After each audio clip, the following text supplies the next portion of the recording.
ኢንዱስትሪ ቅድም እንዳነሳሁት ዳይቨርሲፋይ እናርግ ካልናቸው ሴክተሮች አንዱ አንከር ትኩረት ያገኘው ሴክተር ኢንዱስትሪ ነው። አዳዲሶቹን እንተዋቸውና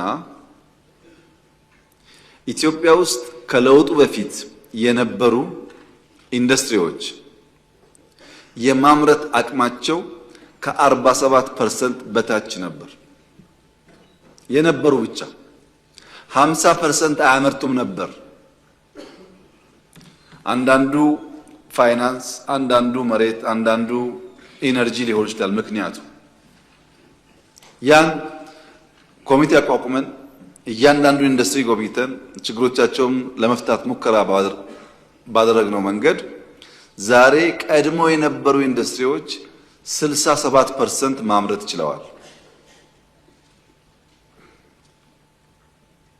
ከ40% ያላነሰ ተሻሽሏል ማለት ነው።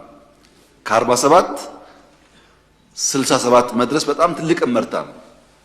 ይሄ እያንዳንዱን ፋብሪካ ይነካል። እዛ ውስጥ ስራ ይቀጠራል፣ እዛ ውስጥ ቢዝነስ አለ፣ እዛ ውስጥ ሀብት አለ ማለት ነው። ከዚያ በተጨማሪ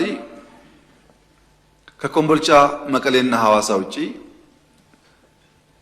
ከ10 ያላነሱ ኢንዱስትሪያል ፓርኮች የገነባን እኛንን፣ ፕራይቬት ሴክተር ፎሬን ኢንቨስተር ያስገባን እኛንን።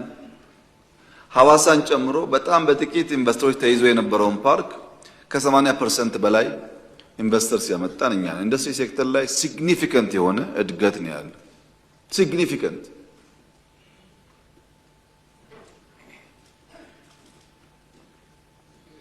ኢንዱስትሪው በኢኮኖሚ ውስጥ ያለው ሽግሽግም እኮ መታየት እየጀመረ ነው።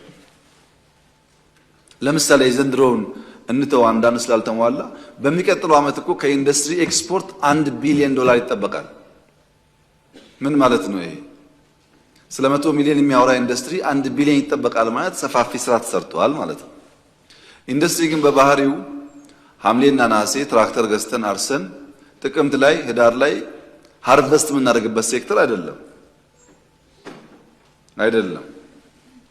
ለምሳሌ ኢምፖርት ሰብስቲት እናርግ ብለን በዚህ ዓመት ክሎዝ ቱ $5 ቢሊዮን ኢትዮጵያ ከዚህ ቀደም ከውጭ የምታስገባቸውን የኢንዱስትሪያል ፕሮዳክትስ በሀገር ውስጥ ማምረት ትችላለች። ለምሳሌ ሴራሚክ ድንጋይ እንሸከምን ብለን ኢንተርቪን አድርገን አንድ ሳይሆን 2 ፋብሪካዎች አልቀዋል። አንዱ ተመርቋል፣ አንዱ በቅርቡ ይመረቃል። ሲሚንቶ ላይ፣ መስታወት ላይ፣ ብረት ላይ ሰፋፊ ስራ ተሰርቷል። ካልዘነጋችሁት በቀር ሶላር ኤክስፖርት የሚባል ነገር ኢትዮጵያ አታውቅም። ከዚህ ቀደም በአጭር ጊዜ ውስጥ የደረስንበትን ታውቃላችሁ። እና ኢንዱስትሪው ላይ ይበል የሚያሰኝ ተስፋ ሰጪ እንቅስቃሴ ነው ያለው።